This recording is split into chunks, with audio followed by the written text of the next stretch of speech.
Hi guys, my name is amandachay and welcome to my channel. What you're going to find here is education, inspiration, and support for girlfriends who have lupus, or if you think you just have lupus but your doctor hasn't confirmed it yet.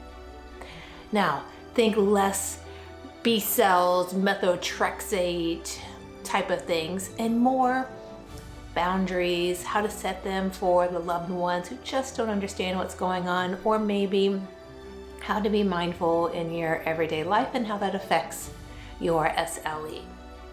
Now know that there's probably going to be a cuss word or two throughout every video I have, because I think that shit makes it a lot better. So, everyone has a story. And here is my lupus story.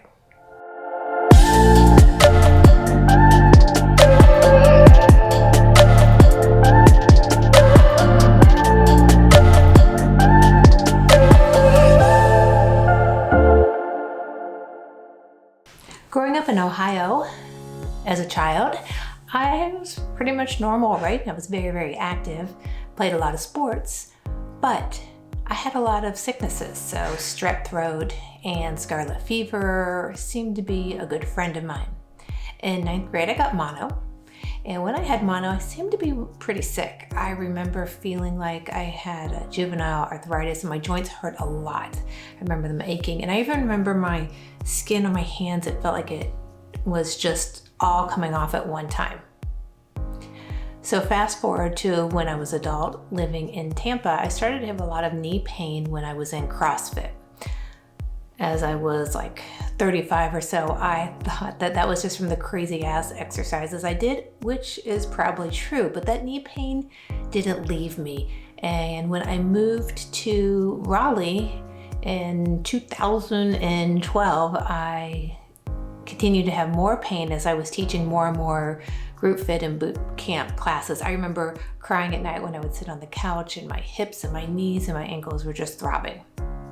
So I finally went into a doctor, and the doctor did one of these things. Patted my hand basically and said, your joints seem fine, but you're probably not that young anymore. And what I did is I ended up having a blood test done, and that blood test confirmed that I had Sjogren's disease, which is an autoimmune disease that usually attacks your eyes and your mouth and your vagina and other areas that are moisture producing. So my knees had the joint pain, which was normal with Sjogren's, but I also tested positive for neonatal lupus, which I think all doctors just are like, what? That's so weird. Usually infants have it and they just let it go.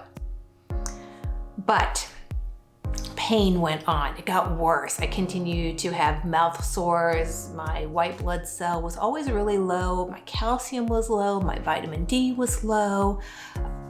Joint pain, fatigue came on, and then I lost my hair. Not all of it, but just enough that freaked me out. And so my physician at that time figured out that I had lupus, so SLE in particular, and that was only a few years ago.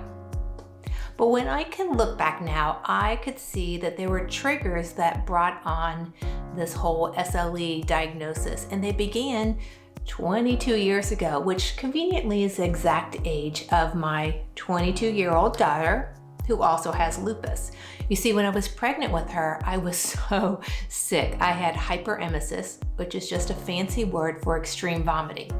And that means that I spent 7 times going to the ER or being hospitalized for up to a week at a time. With that pregnancy, I had 2 feeding tubes. Did you know you can shoot a feeding tube out like a rocket from your mouth vomiting? And I had multiple medications that I became allergic to. Now that I know that, I can look back and think, that's probably the trigger that brought on my lupus, left over from when I had mono, that Epstein-Barr. But now you'll find me kind of living in the middle, as maybe some of you are. Some days my lupus is great. I feel like I can handle it and this is good. And then other days I feel like it's a big challenge. The medications I'm on now are Plaquenil, Benlysta, And I also take this drug called Effexor, which is usually a mental health drug, but it helps me for the neuropathy in my legs and a result of having fibromyalgia. Symptoms are probably similar to what I've had before with the joint pain and the hair loss and the fatigue and the brain fog and all of those things. And they fluctuate depending on different factors that really are the triggers for me. So my triggers are stress, right? Probably like yours. Not sleeping as much as I need to or as well as I need to. Poor food choices, and the saddest one for me is travel.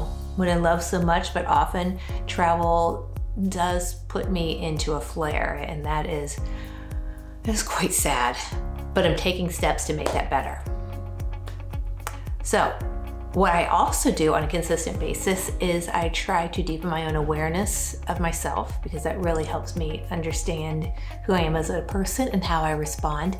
And as well, I'm constantly learning about lupus. I'm learning so much about lupus that I am writing this book that's going to come out this year called The Girlfriend's Guide to Lupus.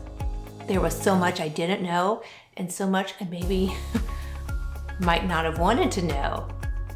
I have also put myself into some clinical trials for lupus, which has been a lot of fun at times, like a transcranial brain stimulation and a food trial, which is going through the University of Florida, determining if Mediterranean or a highly fermented food diet makes lupus better or worse.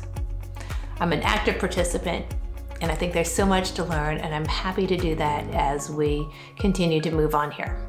So thank you so much for coming to my channel and learning a little bit about me. We are now girlfriends and dealing with this crazy illness called lupus. Please like this channel. And please like this video. This will help me get it out to all the other women out there who want to learn more about lupus.